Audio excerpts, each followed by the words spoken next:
Yeah. You're on. Hello, everyone, and welcome to Classical Revolution on IDAGIO.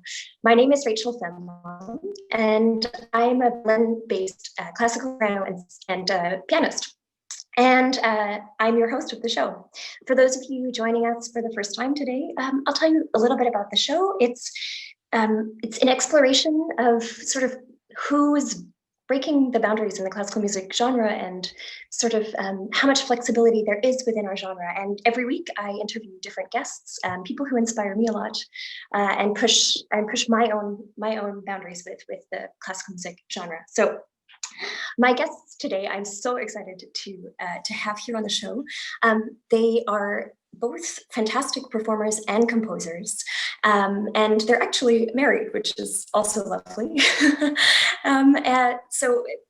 We have Kinan Azmeh and Layale Chaker, and I'll just tell you a little bit about their background before I give you. I hand the screen over to them. And so Kinan is a wonderful clarinettist and a composer, and he's performed with and been commissioned by the New York Phil, the Bavarian Radio Orchestra, the Elbphilharmonie, Boulez Saal. He's the artistic director of the Damascus Festival Chamber Players. He's a member of the Silk Road Ensemble, and founding member of many different ensembles of his own as well. He's the winner of the 2019 Opus Classic Award, as well as Grammy Music Award. And his extensive discography spans for about 11 albums. And I'm really happy to have him on the show today. And also to invite Layale Chaker. Layale is a wonderful violinist who I met in Berlin last year when she was performing with the Babylon Orchestra. Layale has released her first solo album this last year, which is titled Inner Rhyme, and the album held the #1 at the charts for several weeks on iTunes and Amazon. She has been commissioned by and performed with the West Eastern Divan, the International Contemporary Ensemble, the New World Symphony, the Lucerne Festival Orchestra. She's performed at the Berlin Philharmonic, at Wigmore Hall and Royal Albert Hall. And she also has her own ensemble as well called the Sarafan Ensemble. So please welcome Layale and Kinan. Hi. Hello. Good seeing you, Rachel. Thank you for having us. How are you both? Oh, thank you so much for being here. Of course. No, it's How are you both? to be able to talk to you, and we've been actually listening and enjoying so much your pieces, the pieces that you've been sharing over the past, pandemic season. If that's a new season, I would say. So we've been Yes. to you sing and play, and now it's wonderful to be able to talk to you. You said the bar. Yeah, it's really nice. Rachel. You really did. Every time now. Oh, stop it. I'm sorry. Like, this is a little bit of advertisement. If whoever is listening, if you don't see what Rachel is doing on Facebook and electricity shut or something, it's kind of amazing actually what you do. Thank you so much. Thank you. I guess the feeling is very mutual. So as I've seen you both perform live and met you both separately in Berlin, and was always so fascinated with both of you. So it's nice to meet you actually for the first time as a couple. Sorry, I just had some electric problems here, which I don't know what happened, but we're still here, so let's keep going. Okay, sorry, that threw me off with the light just burning off. So thank you both. I love to begin the show by asking my guests what their first introductions to music were, and what that first moment was for you when you, however young it was, that it was this moment that really sparked, yes, I'm going to be a musician. So maybe you could both walk me through that. I start? You start? I start, okay. I don't remember having like a specific moment where I thought, like the aha moment. I didn't have that. My earliest memories of music actually was not as a performer, but as a consumer or listener. Since I was very, very young, my dad used to make my sister and I sit in the living room. I mean, this is earlier that I can remember, really. And he would make us listen to, the great works of the classical repertoire. And one piece in particular, he used to make us listen to Mussorgsky Night on a Bare Mountain. And he used to, he held like a pen or a pencil, and he would pretend that he's a conductor because he knew the piece very well. So he'll be conducting, the loudspeakers left and right. He knew the timpani is coming from the left side, and we believed him as little kids. And I think that experience of listening to music and believing that my dad actually was conducting the orchestra, the LP that is, was left a great impression. The first time I felt, I want to do this for the rest of my life, I was maybe 14. I was playing the clarinet, for a while, and I was playing chamber music. And it was a chamber music experience, actually, that made me think like, oh, I would like to do this for the rest of my life. It was in a summer music camp in New Hampshire back in, I don't know, early 90s. For me, it was a series of aha moments, I would think. I wouldn't say that it was the first moment, but a series of first moments. I grew up listening to music with my parents a lot. We were living, because of the civil war in Lebanon. We grew up in Paris, and our link to home was through music. So our parents would make us listen to songs and voices from home, and that was for me one of the first memories of what home was and where it was. And then later on, we moved back when I was around 8 years old. I listened and I participated a lot in liturgic services and church music, and even though I was quite young, the spiritual aspect of me was very entrancing, and so it was a very powerful experience. And then I would say one of those really triggering moments was much later, when I was around 15 years old. I was on my very first tour with a youth orchestra, and actually that was in Germany. That was my very first time in Germany too. And I just remember the program in such detail. It's really funny. We were playing the Italian Symphony by Mendelssohn and the Schumann Cello Concerto. And I don't know why, but that piece, like the Schumann Cello Concerto, I don't know, the very first bars of the very first rehearsals, I think I will remember forever. I just felt shivers in all of my body listening to that. When the first, because it's almost, the soloist and the orchestra almost start together. It's just a few bars of introduction, and then the soloist that takes the first phrase. And when I first heard that, I felt first that I didn't want to. I mean, I wanted to play, but I wanted to listen more than I wanted to play. And I just felt the magic was so strong, and this bittersweetness of that piece was just so gripping and heart-wrenching that I thought, I want to feel like this forever. And so I think after that, I was like, okay, I want to do this for the rest of my life. Yeah. Wow, that's super beautiful. It's amazing these pieces that stick out to us, that in many ways are like, you wouldn't suspect this piece, but it had to be this time and this place and this piece, and now it forever means something to you. And that's such a beautiful part of music. And now, of course, Kinan, now it explains why you had the Mussorgsky on your playlist as well. Because I was wondering. It's interesting when you ask us to send you it's funny because every time I have to choose music, like this, the 10 CDs you take on a deserted island kind of situation. Yes, yeah. It's such a tricky question because you don't know how you place it in time. Like music that meant so much last year maybe doesn't mean the same to me, but what stays are pieces that are linked with a feeling, or an experience, or pieces that you would like to explore more. And I Yeah. think like Night on a Bald Mountain, I mean, I know pretty much every part in every instrument throughout the whole piece. How often do I listen to it right now? Maybe Okay. not too many.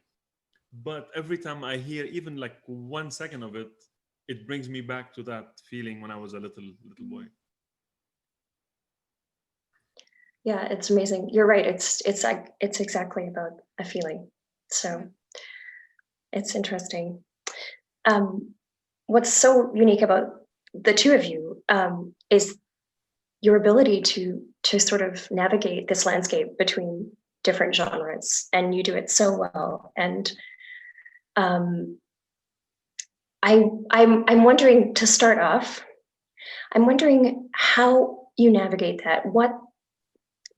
When do those lines get blurred, or maybe I'll simplify it and ask, how did that begin, and like where it's evolving now? And where did that first begin, where you really wanted to fuse certain genres together, like classical, jazz, Arabic music, Syrian music? And for both of you, because you're both doing this. I think for me, I see it less as an ability and more of an inevitability. Like for me, it cannot be different. It's just the way things are because of the consequence of who I am and my life experiences and my musical experiences. I feel that if I were to do, let's put it this way, if I were to do the opposite thing, meaning decide that right now I'm going to do something strictly in the Western classical tradition or strictly in the Arabic tradition or strictly in the jazz tradition, then that process would be artificial because I would be pulling out things and only do that pure, thing. And I feel that the authentic voice that I try to follow through the compositions is just inevitably inspired by the music I've grown up listening to, the music I studied, and the music I want to create. And sometimes it's interesting because even the instrumentarium will be decisive of from an outside looking eye of what this genre is. For example, right now we've spoken about my album. My album is for not string, for quintet with violin, cello, bass, piano, and percussion. And so that means in itself, right now, that this should be classified as jazz. Where it is not really something that I decided I wanted it to be perceived as, but just because it fits the description of that specific formation. Um, so so the outcome of it looks like, okay, this has been an effort of fusing different elements. For me, it's not that. It's more of, these are the sounds I want to work with. These are also the individuals I want to work with and their sensibilities. And this is the story I want to tell through music. And I think these lines are, because of that, are blurred because of, I think, the authenticity of that experience. Yeah, I think it's sorry, Kinan. No, go ahead. No, I was just thinking that that's exactly, I suppose, within the classic, like being classically trained, it can be so hard to see it that way, in a way to see that actually genres are just kind of categories, and to really, so it's quite amazing that you got to the point where you do really feel not limited by certain genres. And I mean, I imagine that must have also been challenging at points as well, to find, to navigate that space, or was it actually always just quite natural? The thing, just to add a little bit of actually what Layal says, this whole idea of genre for me is incredibly mysterious. I mean, I don't believe genres exist. I mean, it's an imposed and manufactured kind of sense for archival purposes. I mean, I don't see it serves anything but to archive recordings on a shelf, right? You know, like we use these terms, I think, loosely, but they mean a lot when we say Western classical music. I mean, I by default, I'm against that premise. You know, I grew up in Damascus, Syria, playing Mozart, Brahms, and Bach. Mhm. And these composers were mine too, you know. Mhm, mhm. For me, growing up, Mozart was equally Syrian, if you want. You know, like Yeah. you know, I connect to The the distances, music. yeah. It moves me the same way it moves somebody else. And this confirmed actually from early on my conviction that music is a continuum. There's nothing that separates them, you know, certainly not geographically. I mean, I understand that there are vocabularies that are limited to a geographical region, you know, and if you want to learn that tradition, you might want to go there and learn somebody who's close to that tradition. But I think we, all of us, do that in our like lives in general. You know, we try to explore as much horizontally. You know, we do that in cuisine, we do that in experiencing cinema. But the moment you like something, you have to spend your life actually learning it so you're able to use it Yeah. when you self-express. And so, you know, again, there are no differences. It's only about the subtle differences of how these musical vocabularies are used. Yeah, I So, see. to answer your Mhm. question about how difficult that was, I mean, I don't say, I think, like Leal said, the opposite is true. For me, it's unthinkable to think like I'm doing this music for this specific audience. Mm. I would like to bring the word pleasure into the equation as a very noble sentiment to have, which is we do play music that we like and we listen to music that we like. And by processing both of this, you what you create reflects your you know, different interests. Of course, there are, you know, I'm sure Leal will you know will can add to this too. The industry imposes these restrictions, which makes it hard. Yeah. But from a creative process, actually, to think about it as one thing is much easier. Yes, I think the difficulty, to answer your last question, the real difficulty is not in the process of music making itself. It's later. It's when you come to someone and you are, I did this. I would like to share it, and then the person who's the well, I mean, for obvious reasons, they're used to. Um, their first questions are how we're gonna present it, how are we gonna label it. We need a tag, and Yeah. that's where you are wondering, oh, is it necessary? And most of the time they'll say yes, it's necessary, whether it is releasing your album or even programming in a festival or even sometimes the publications, for example, no, this is just a classical publication, no, this is just a jazz publication, etc., etc. I wouldn't go Yeah. as to say labels don't exist. I think they exist for a multitude of sociological and historical reasons. I just think it's a good thing that we question their validity, you know?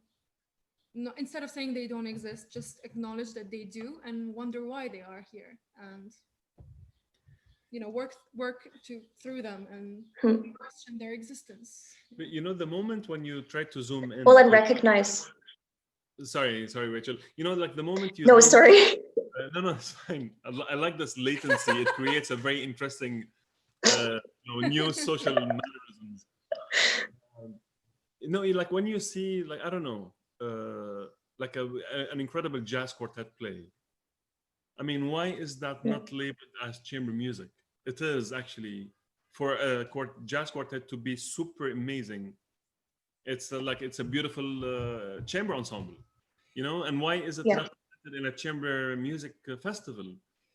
Yeah. Because you acknowledge that's what I said about the mm, the background, the historical background. You need to be able to acknowledge what the word jazz means, which is essentially Black American music, and you have to acknowledge the tradition where it comes from, and the whole background, the suffering that and the marginalization that gave that language existence. And so, if you want to transfer it to a chamber, which for you sounds like a neutral tag, you know, like a chamber music, uh, um, you know, concert, then you are actually neutralizing along with the history and the narrative that But I'm not suggesting that people should not describe it to what it is. I'm just thinking, like, if you have a chamber music festival, I think it should be open to of music course, that doesn't traditionally belong to Yeah. a chamber music label in a record store. yes, That's, you know, no, but of yeah, of course, course, people have to bring whatever topics they want to bring with the yes, music. This is no question because that's up to the creative mind yes, behind it to really. No, I'm not.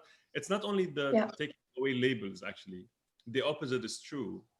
I do want people to think that your audience, I mean, this is, you know, I'm using this platform to talk to all the musicians, to trust that your audience is not only within the genre you're playing in. Mhm. And absolutely, there Yeah. are still people can relate to music in a variety of ways, and they should be allowed to.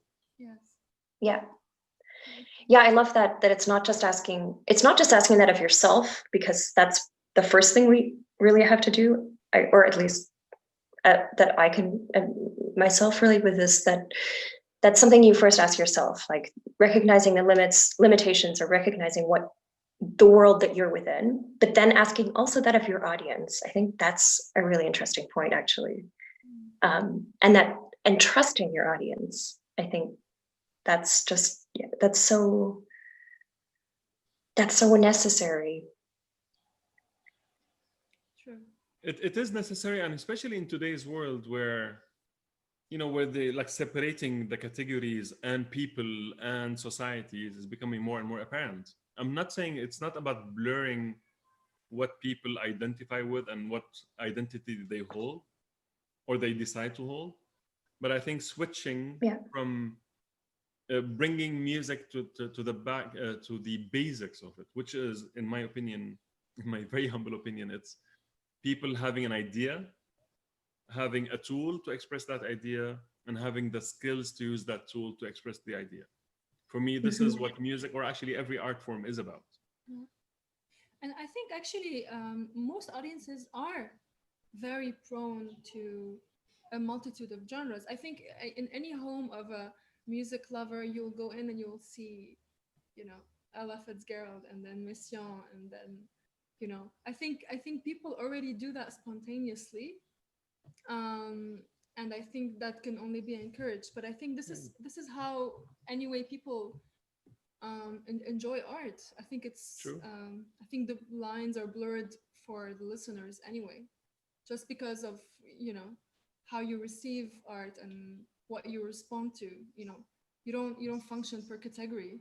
You don't need to be like, Yeah. oh, I will listen to jazz, Right, or oh, right. I will only listen to classical music. That it's super interesting, actually, just to think about, just to question that. It's and for what purposes it exists. That's something I haven't thought about so much. So that's You really know, interesting. really a funny thing. If you look at, for example, the categories that go into the Grammys, for example, they Yeah. are like they have to invent words to fit a category. You know, I don't know how many categories there are there. You know, Hundreds. Christian rock, Christian pop, like I don't know, Muslim rap. Like, you know, it's, for me, it's Is that just a thing? ridiculous. I don't know if the thing. Maybe I'm making things up, but to see like all of this, for me, again, like you know, many people also say that there's the music that reflects an idea and an effort, and music that doesn't. For Yeah. me, it was, you know, as simple as that. Yeah. Something it's quite a big question, and so we can kind of break it down. But something I'm really curious to ask about is how you both perceive the role of a musician in society, or rather the role of music um, and culture within society, and how you take on that role yourselves personally.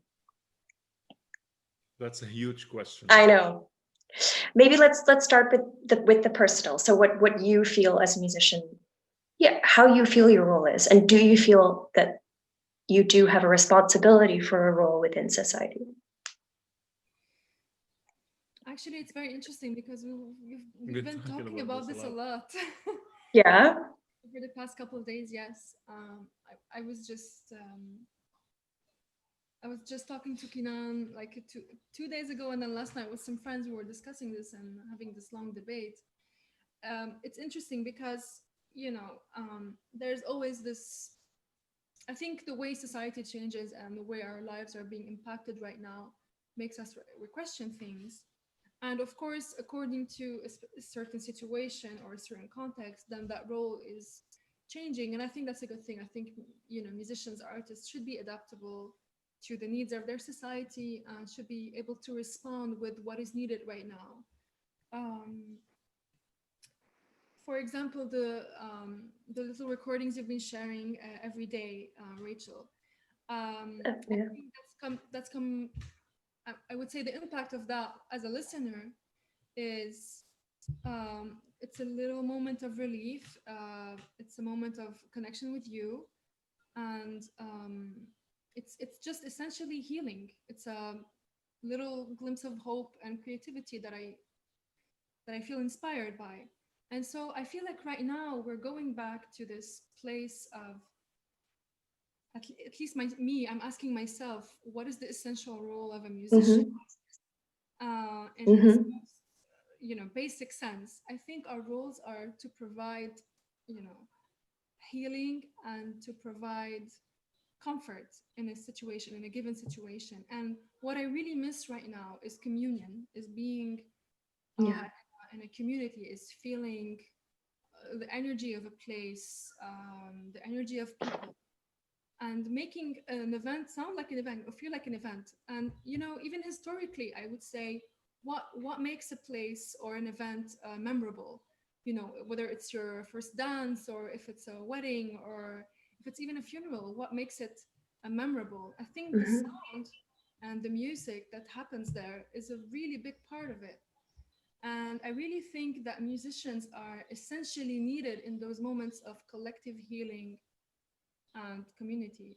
And I'm really going back to that right now. And I don't know Mm. how it's going to manifest in what I'm going to do next, but I've been really thinking of that. And before that, I would, I'm very politically and socially engaged as a person. And I've Mm-hmm. always felt that this transpired in my work. And I've always felt that I like my music to be a vehicle for a narrative um, and engagement and inspired commitment. But right now, beyond that engagement and that commitment and that inspiration for change, I think that what I need to do is serve, like view music as a service and serve a community, serve healing, serve an event, serve a moment of community. And I think we're all going back to that. And that's why, you know, there's a lot of debate with and against live streams and sharing online and whether that's the new form or not. I hope not. I hope not either. But I think that it's made this a little bit more bearable for a lot of people having access to that. Yeah. True. Also in the meantime, if you zoom out a little bit, let's say we're doing this Yeah. interview not during a pandemic. Um, Mm-hmm. and I think the responsibility of an artist as actually is very equal to the responsibility of a doctor, of the person who like delivers food, or the gardener. It's all the same, I think. Which is for me actually goes down to being two things. One of them is to be honest. You have to be honest to what you express and how you perceive people's expressions. And number two is to be socially aware and engaged.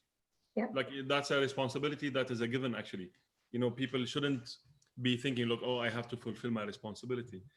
And also when I say about honesty, uh, I think really for me this is the top of a responsibility of an artist. When you go on stage or off stage, if you're doing something online, you really have to have something to say, to start to share it with people. Mm-hmm. You have to believe in what you say. um, and that honesty is the hardest thing to do actually, because you really have to fundamentally believe in whatever you're producing. And I do think, at the end of the day, making music is an act of freedom in a way. You know, you're trying to break boundaries, you're breaking out of your comfort zone to express, and in the hopes that it will inspire freedom seeking, you know, in other souls that you're touching. Yes. And that's also where the responsibility, I think, is lays also. Yeah. And there's, you know, I love what you say about belief, because sometimes we don't even know what we're trying to say, but we know we have to say. Do you know what I mean? It's for me, at least, it's an ongoing exploration. I'm not always sure of what I'm trying to say, perhaps also because it's a matter of the soul when you're a musician as well.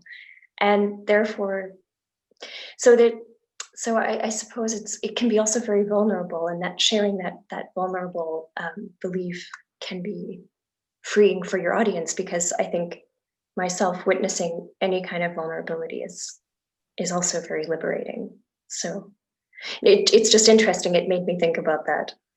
But No, you know, the fragility of what we do actually has lots of honesty in it. You know, you go on stage, you're sharing your deepest secrets with like the wide world. yeah. And then, you know, and then people, you know, applause, and then you go back and you have this void. I know, you know, I know that you know this Oh feeling. yeah. Just because you think you shared something, you hope it's meaningful. But deep inside of you, you trust it is. Otherwise, you will not even go on stage. Or and Yeah. you question it, but also you trust it too. It's somewhere in between. Exactly. And that kind of brings me to Layal, to what you said about the communion, and also the lack thereof of the communion right now. So if we're going kind of zooming back into being in the middle of a global pandemic and being musicians, and I don't know, you've done a couple of live streams that I've seen in the last, I mean, you did one yesterday together, I think. Yeah. I don't know about you and your experience with that, but mine was that the moment the camera went off, it was such an overwhelming empty feeling, because you didn't have the audience, and we didn't exchange energy. And yeah, so, you know, how do you feel that you navigate the next, I mean, it's very we're unsure of so many logistics in terms of time and the lockdown, but how do you envision the next months and going through that digitally? Or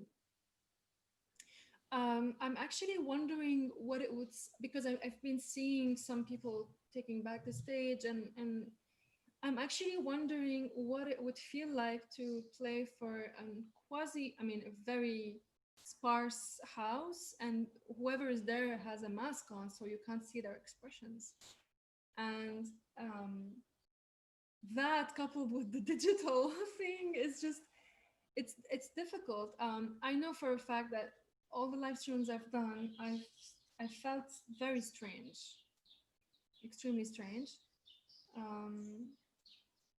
And I don't know. I mean, it's difficult to tell, because for me, it's the lack of communication with people is, I don't know. It sterilizes a lot of it. And you've Kinan has been talking a lot about how you. Did we lose Rachel? Oh yes, we did lose Rachel. Hello, Rachel. I think this lack of electricity. Okay, let's finally... see.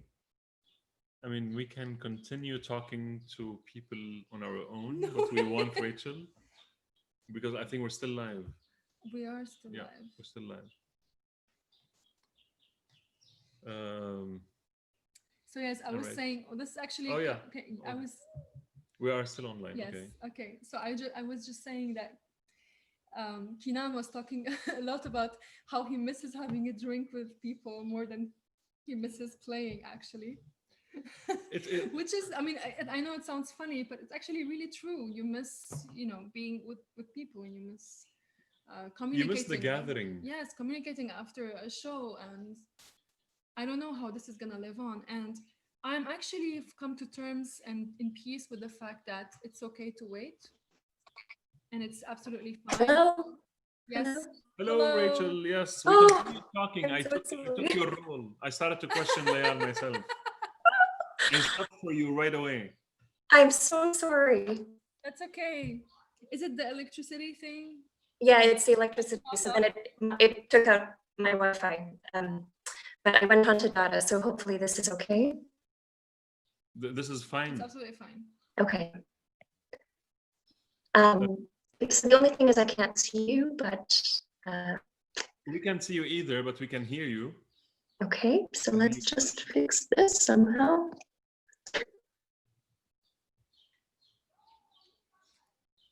The wonders of the internet and Zoom and Well, this is, I guess, this serves the, the question, Rachel, in terms of the obstacles that come with like digital performances. I mean, here's an example. Because you suddenly, Actually, it as an happens a artist, you lot. become the producer, the sound engineer, the lighting designer, the set designer, and the artist. And you do your whole show while looking at this little camera. For me, actually, when I did it, I was moved by it. The first time I did an online performance, I was moved by the fact that this little window that is the phone can include the whole entire world, actually. And it was the first time that I was thinking that maybe, and I haven't played in Damascus, for example, for now more than 10 years. I thought maybe this was my first concert back in Damascus through this little screen of a phone.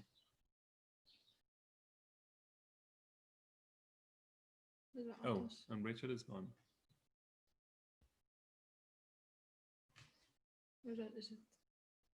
And Rachel is back.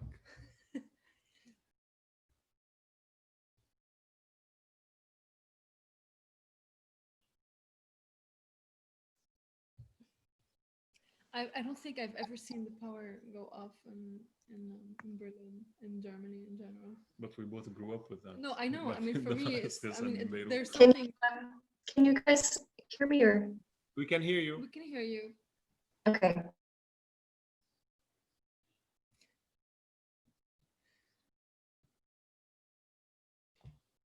Can you hear us, Rachel?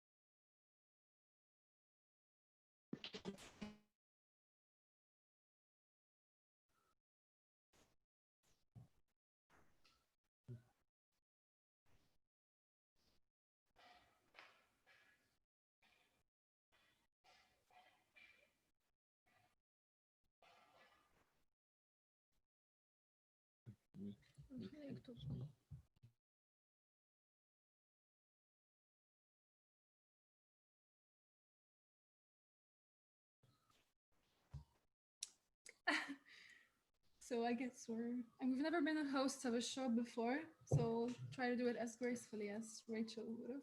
Since we're having technical difficulties, our wonderful host, Rachel Fenlon, who all of you should actually watch her series of songs, where also she's playing the piano. You should check out what she's doing on her Instagram and Facebook.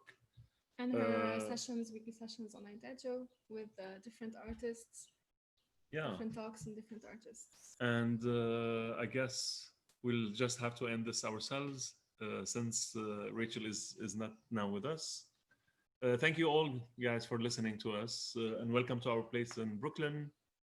Hopefully, looking forward to seeing all of you in person sometime soon.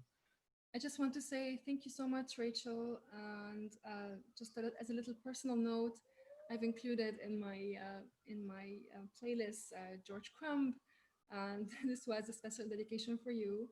And I hope that we'll be able to continue this conversation in real life very, very soon. All right.